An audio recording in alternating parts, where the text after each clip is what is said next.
Acid ধর্ম প্রদর্শনকারী cation. এরা এই যে ক্যাটায়ন গুলো দেখতেছো, এই ক্যাটায়ন গুলো অ্যাসিড ধর্মী। বলো তো কেন ক্যাটায়ন গুলো অ্যাসিড ধর্মী?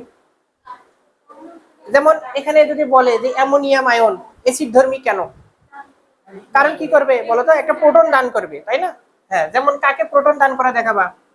এই যে অ্যামোনিয়াম আয়ন NH4+, কাকে দেখাবা, কাকে প্রোটন দিবে? যেমন এই যে অ্যামোনিয়াম আয়নটা পানির অণুকে যদি একটা প্রোটন দেয়, তাহলে কিসে পরিণত হবে বলো তো? অ্যামোনিয়াতে পরিণত হবে। অ্যামোনিয়াতে পরিণত হবে। আর এখানে কি পাওয়া যাবে? Hydronium ion. ঠিক আছে, হাইড্রোনিয়াম। তাহলে এটাকে কি বলবো আমরা? অ্যাসিড ধর্মী। অ্যাসিড ধর্মী ক্যাটায়ন। সবাই বুঝতে পারছো? তাহলে এগুলোর ক্ষেত্রে যদি আসে ব্যাখ্যা করে দেবে একটা। এগুলো কখনো জটিল তো, এগুলো দিয়ে দেবে না, তোমরা এগুলো দিয়ে ব্যাখ্যা করবে। ঠিক আছে। আচ্ছা, এইটার ক্ষেত্রে যদি ব্যাখ্যা করো তাহলে কি হবে? এইটার ক্ষেত্রে C6H5, ঠিক আছে, NH3, এখানে প্লাস থাকলো।